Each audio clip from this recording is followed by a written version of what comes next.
હવે આવતીકાલના બજારની ચર્ચા કરીશું અને આ માટે આપણી સાથે જોડાઈ રહ્યા છે રિલાયન્સ સિક્યોરિટીઝના વિકાસ છે. વિકાસજી, સ્વાગત છે આપનું CNBC બજાર પર.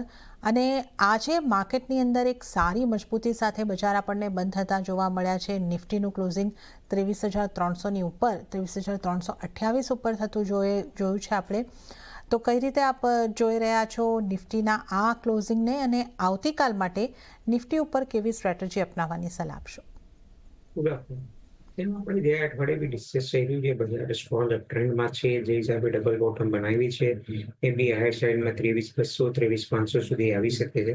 તો ઓલમોસ્ટ ટ્વિન રેલીમાં નો ડાઉટ સ્પીડ બહુ સ્વિફ્ટ અને ફાસ્ટ હતી અને છેલ્લા 2 દિવસમાં આપણે સારી રિકવરી જોઈ, કેમ કે global tariff related news B positive આવ્યા, જે 90 ડેનો પીરિયડ વિન્ડો ઓપન થઈ ગયો અને ઇન્ડિવિજ્યુઅલ સેક્ટર્સ અને સ્ટ્રોંગ આઉટ પરફોર્મન્સની સાથે પોઝિટિવ વ્યૂ રાખવાની સલાહ.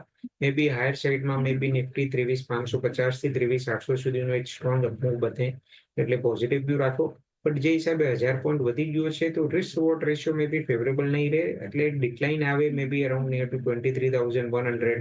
કેમ કે આજે આપણે જોયું તો સસ્ટેન અમાઉન્ટ ઓફ અપમૂવ આપણે જોયું અને એક પર્ટિક્યુલર નેરો રેન્જમાં ટ્રેડ કરી રહ્યું હતું.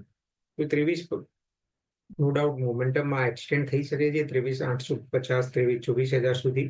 બટ 200 ડે એવરેજ છે 24,000, હાઈએસ્ટ ફોલ ઓપન ઇન્ટરેસ્ટ છે 23,500 અને 24,000ની સ્ટ્રાઇકમાં, એટલે મોમેન્ટમ થોડું હાયર સાઈડથી ફિઝલ આઉટ થઈ શકાય. એ પોઝિટિવ વ્યૂ રાખવાની સલાહ. મે બી એ ડિક્લાઇન આવે 23,150ની આસપાસ ત્યારે નિફ્ટી લેવાની સલાહ રહેશે 23,000ના સ્ટોપ લોસની સાથે. હાયર સાઈડમાં ફર્સ્ટ પોટેન્શિયલ 23,500, ત્યારબાદ 23,800નો ટાર્ગેટ. ઓકે, તો નિફ્ટી માટે જે સલાહ તમારે માટે બની રહી છે એ છે ઘટાડે ખરીદી કરીને ચાલો. તો 23,100 23,150ની આસપાસના તમને લેવલ્સ મળે છે, ત્યાંથી તમારે ખરીદારી કરવાની છે. સ્ટોપલોસ જે રાખવાનો છે 23,000નો અને પહેલો ટાર્ગેટ 23,500 અને ત્યારબાદ 23,800 સુધીના ટાર્ગેટ તમને નિફ્ટીમાં બનતા દેખાઈ શકે છે. તો ઘટાડે ખરીદીની રણનીતિ અપનાવી શકો છો. હવે બેંક નિફ્ટીની વિકાસની જો આપણે વાત કરી લઈએ, બેંક નિફ્ટીમાં પણ આપણને ખૂબ સરસ મજબૂતી આવતી દેખાય છે. 52,389ની આસપાસ બેંક નિફ્ટીનું ક્લોઝિંગ છે. બેંક નિફ્ટી ઉપર આપની સલાહ કઈ રીતની રહેશે? પોઝિટિવ વ્યૂ રાખવાની, જેમ આપણે ડિસ્કસ કર્યું કે પ્રાઇવેટ બેંક લીડ કરશે. સ્ટ્રોંગ આઉટ પરફોર્મન્સ આપણે જોયું. HDFC બેંક આજે almost 52 week high all time હાઈની આસપાસ ક્લોઝ આવ્યું. જે હિસાબે એક્સિસ બેંકમાં બી ફોલોઅપ એક્શન આપણને જોવા મળી. 2 દિગ્ગજ શનિવારે અનાઉન્સમેન્ટ કરવાના છે રિઝલ્ટ્સના રિએક્શન્સ, એટલે આવતા અઠવાડિયે રિઝલ્ટ રિએક્શન બહુ ઇમ્પોર્ટન્ટ રહેશે. જે હિસાબે ઇન્ફ્લેશનનું ડેટા પોઈન્ટ બી આવ્યા છે પોસ્ટ માર્કેટ આજ. એ બેંક નિફ્ટીમાં પોઝિટિવ વ્યૂ રાખવાની સલાહ. મે બી હાયર સાઈડમાં આપણે જોઈએ તો 52,800 53,200 સુધીનો જે રેઝિસ્ટન્સ હતો ત્યારે ટેસ્ટ કરી શકાય, એટલે 53,200 સુધી જઈ શકે છે બેંક નિફ્ટી. એ પોઝિટિવ વ્યૂ મેન્ટેન રહેશે.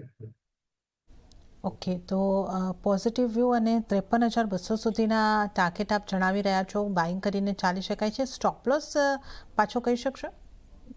એવી સ્ટોપ લોસ અહીંયા કરંટ લેવલ્સથી નહીં બેસે, કેમ કે આપણે જોઈએ તો સેક્યુલર અમાઉન્ટ ઓફ મૂવ આપણે જોયું છે.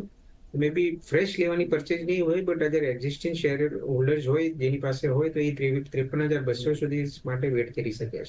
ઓકે, તો બેંક નિફ્ટીમાં તમારી પોઝિશન હોય તો તમે હોલ્ડ કરીને ચાલી શકો છો 53,200ના ટાર્ગેટ માટે. તો આ એક બેંક નિફ્ટી ઉપર ખાસ તમારી માટે સલામતી દેખાઈ રહી છે. તો નિફ્ટીમાં ખરીદારી કરીને ચાલી શકો છો અને બેંક નિફ્ટીમાં હોલ્ડની સલાહ બની રહી છે. ત્યારે જ આપણે વિકાસજીની સ્ટ્રેટેજી નિફ્ટી બેંક નિફ્ટી ઉપર જાણી છે અને હવે અન્ય નિષ્ણાતોની જે સ્ટ્રેટેજી છે એના ઉપર પણ આપણે નજર કરી લઈએ, ખાસ કરીને નિફ્ટી ઉપર.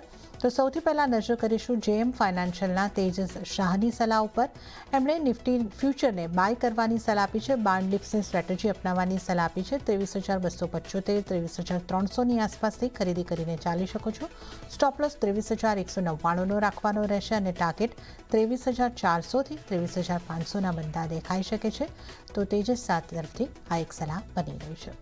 હવે નજર કરીશું મીરાઈ એસેટ શેરખાનના જતીન ગેડિયાતરની સલાહ ઉપર.